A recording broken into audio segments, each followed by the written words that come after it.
of hot new band Shidisco in full. That's their tune I Know Kung Fu, and it is released on the 12th of November as a single. It comes from their album Kingdom of Fear. And Sammy, you, I know, have suffered deeply this week with tooth-related incidents, which I'm no doubt you'll relate to us in due course, but has that sort of taken some of your rage out of your system? I imagine you're very angry towards maybe an anaesthetist or a dental surgeon. I liked her. She made the pain go away. My heart rate's gone up a bit. I think that's the first time I've been excited all week.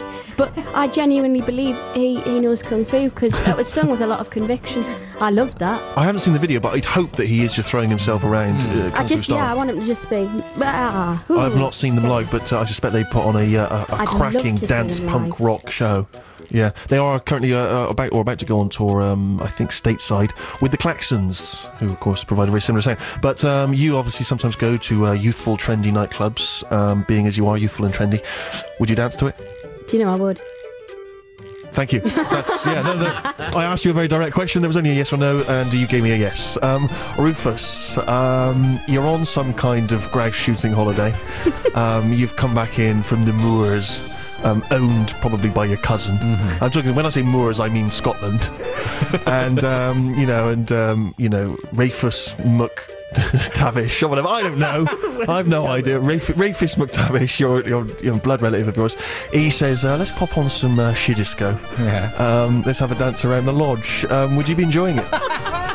I think it'd be good if we all dressed up in suits of armour that were either side of the enormous fireplace, and just set loads of Irish wolfhounds fighting and tried to fight each other wearing suits of armour. Right. Yeah. That's the video. That's the video. That's got to be the video. Yeah, it would be. I thought there was a nice bit in the middle of the song where it was just the drum and bass playing and the guitar and stopped. And I imagine that's because the guitarist and the singer were actually having a kung fu fight. Yes. And then they pick their instruments from again, 2, 3, and they're back into the song. Yeah.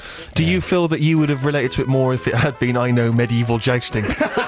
Would that have been if I know how to fight for a lady's honour in a duel? That would have made more sense to you. I know gallant balladry. Yes. Exactly. Yeah. Harry, you occasionally like to rock out. We know that you're a fan of hot.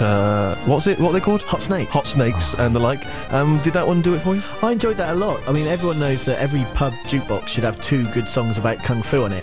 And I'm wondering if that would edge out either Kung Fu Fighting or Kung Fu by Ash. And I'm not sure whether it would.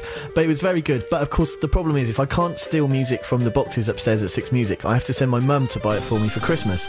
And I couldn't send my mum to buy that for me for Christmas because she's not going to go into HMV or another record store and say, can I have the Shidisco single? It's just not going to happen. Sure, so you feel that they're doing them I suppose this is my contribution in a sense to our pop approach to the show, and I've always been a fan, and this is a new single. As I say, this week on the show we are playing pop tunes which we feel may find their way onto the Six Music Steve Show playlist, and well, let's hear it.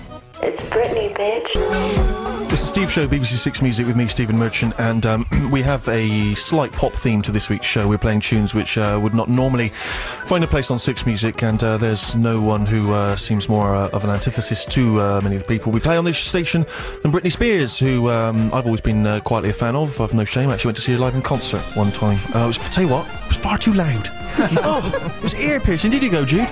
Ear-piercingly loud at Wembley it was. I thought all these young kids there, their ears being, bleeding. It was horrible. I had to keep popping out and just having a little quiet moment out in the corridors. That's right. I thought they're more rock and roll than oh, come on, Jude, you filthy-minded. What? I'm hoping that you, the listeners, can't hear her. She doesn't have a microphone, and that's part of the reason why. She was just being filthy off air. But, it seems only appropriate because, of course, Britney there clearly trying to sleaze herself up. And you kind of wonder how she's found time to make a whole new album in between sort of shaving off her hair and having a mental breakdown. Jude, how do you do that? How do you squeeze in time in between? Are they doing like Tupac? No, I don't think they. Well, from just old snippets. Old snippets, and there are a couple of answer phone messages on that record, which maybe they've just lifted off her answer phone. But anyway, I've read some glowing reviews of this new album, which says it's kind of that sort of sleazy electro pop. And Rufus, is there a place in your heart for Britney? I was when I was listing underrated pop songs like Roll With It, Not Roll With It, Roll To Me, Del Amitri song, I said Baby One More Time, I think was the pop record of the year, and I've been a fan of Toxic and a lot of other Britney stuff, but I found that really anodyne and really dull, and it's a bit of an American malaise, that gimme more, endlessly more. You think it would be much more, can you just let me know when I've had enough? Or, Right. could someone please, just if I'm boring them, just tap me on the shoulder and I promise I'll stop. Yeah. So I just, found it really crushingly dull, actually. In the video, of course, Britney goes into a nightclub, a strip club, in fact, and watches herself stripping. It's all rather odd. Harry, would that be a thrill for you? Well, To go into a strip club and watch yourself stripping? Not particularly. No. What about if I was stripping? Perhaps. Yeah. I quite enjoyed that. It was no toxic, but when she was saying more, they were distorting the vocals, and it just sounded like she was groaning. And my image of the video, I've not seen it, would have been of her in an LA nightclub, the sort that they wouldn't let us into, and of her at the bar. She's had 18 Bacardi Breezes. She wants another one, and she's saying gimme, gimme, but she can't get the word out, and she's vomiting on the bar every time Right. she asks. That's just what it sounded like to me. I think that was one of the ideas, probably, they threw at them, and then Yeah, Parlophone or whoever said, you know what? Yeah. I think Britney, They got the stripping storyboard, and then they went, might be more appropriate. You're young and hip, Sammy. Britney, where does she stand amongst the kids of today? Is she a spent force? No, well, yes, now she is. I mean, I absolutely used to love her, and one of my prized 18th birthday presents was her best of album, My Prerogative. But there were a couple of fillers on that album. You know, when they bring out a best of and there's 2 new tracks? No, they're not. They're clearly rejects from old albums. Don't lie to us, the consumer. That just sounded like one of those. And I was checking through my MP3 player there to try and see what those tracks were actually called. I've deleted them. I've only got the good songs. I've deleted it. But I can't even remember what the tune was now. That was a bit... I'm worried for the rest of the new album. Well, I should be keeping an eye on it, because as a champion of new music, that's music from all worlds, and I kind of hope that Britney redeems herself and that she can go on to have a long career, because she's brought us so much pleasure, hasn't she, over the years? A great talent. God bless her. She'll be sorely missed when something inevitably happens that's deeply tragic.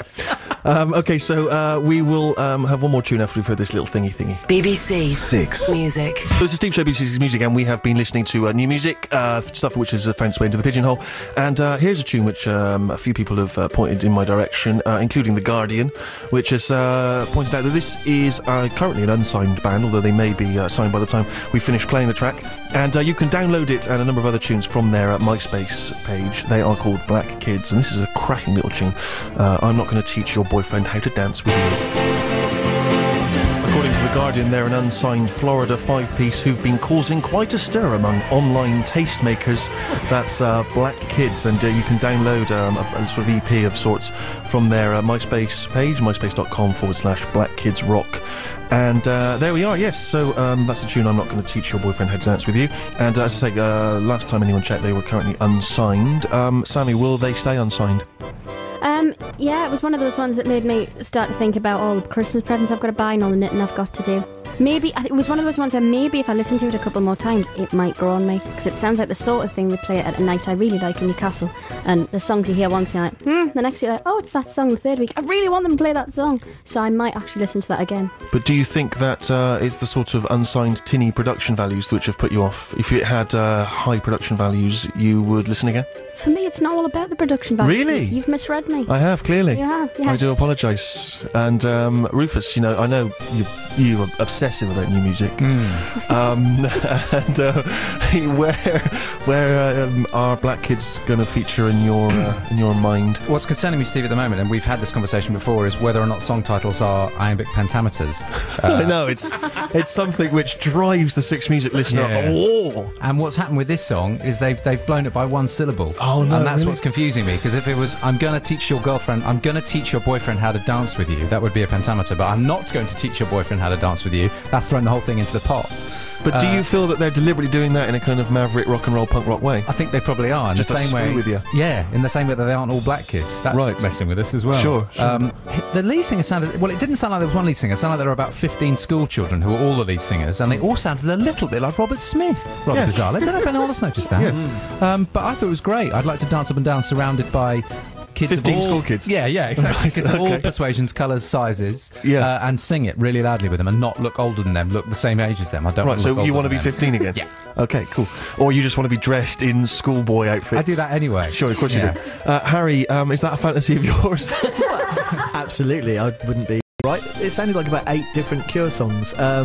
And it was good. It was pleasingly shambolic, but it couldn't ever live up to the title, which I actually liked, despite its clear errors. Yeah, no, it's good. It just, I can't remember how to say it because I keep thinking it's going to be a certain number of stresses and it isn't. It's only a concern that you have as a trained actor. All right, let's have some Supergrass and back shortly.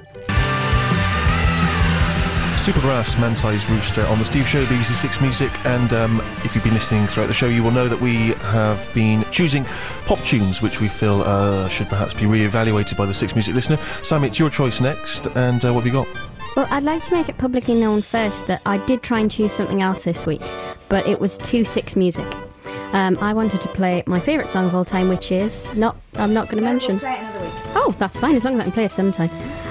So I've gone for this. Now, I've got a lot of pop, I'll be honest, I'm a bit of a pop freak. Nothing wrong with that. But I've chosen this song particularly because I think it's just been so well produced. There's about 16 different producers were involved with this song. Natch. If it's pop, Natch. And it was, I don't know, it was a really sexy, great pop song about, I think it was 2002, it was released December 16, 2002, so it's about, I can't do the last 5 years ago. My goodness, I'm getting old. And I think Don't they're rub a it in, that's cracking absurd. band. Please, we're getting old. So this is for my friend Hannah, Girls Aloud, Sound of the Underground.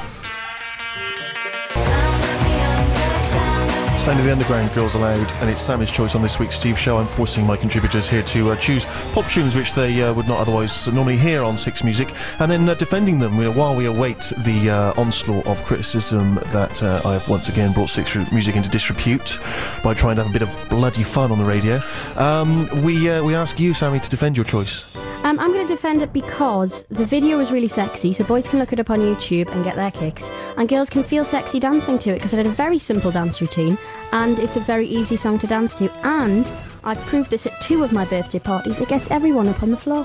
Well, you know, I don't feel you should defend it, but I'm a big Six Music. No, I'm not a big Six Music fan. I'm a big Girls Aloud fan, Yeah. and it's partly because obviously they've got high quality pop tunes being written for them, and also, of course, they're one of those bands a bit like that where you can see that kind of more extreme sounds. You know, a little whiff of drum and bass there has just been sucked into the mainstream, and you know, it clearly isn't the sound of the underground, but it's more like the sound of someone who's living next door to the underground, and I can hear it through the wall of someone having a wild party. But yeah, I think it's great. There's many great Six Aloud. What? I'm obsessed with Six Music. I just can't get it out of my head. Great. It is just bloody great.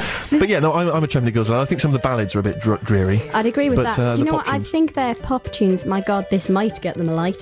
I think their upbeat pop tunes are better than the Spice Girls, but the Spice Girls ballads were better than the Girls Aloud.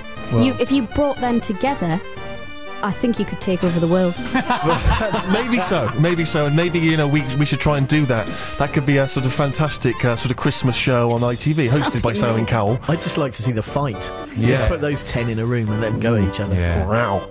I don't know why I did that. That's noise. Okay, so, well, thank you very much indeed for your choices, and we'll come to Harry's a bit later on in the show. But, of course, aside from me and the gang here choosing music, you, the listeners, can also get in touch, and someone who has got in touch and has a musical choice he'd like to point our way is Gareth. Gareth, you on the line? Certainly am, yes. Hello. mate. How are you doing? Oh, very well, thank you. And yourself? I'm okay, thank you very much for asking. Do you have a problem with pop music, or do you feel that there's a place for everything? Yeah, no, I'd have to go with there's a place for everything. Everyone's into their own sort of thing. It's not necessarily my cup of tea, but until I sort of, you know, rule the world or have my own radio station, I don't think I can complain. Well, you know, if you join Spice Girls or Girls Aloud, apparently you can apparently rule the world. And Yeah, we look forward to that enormously. So what is your cup of tea?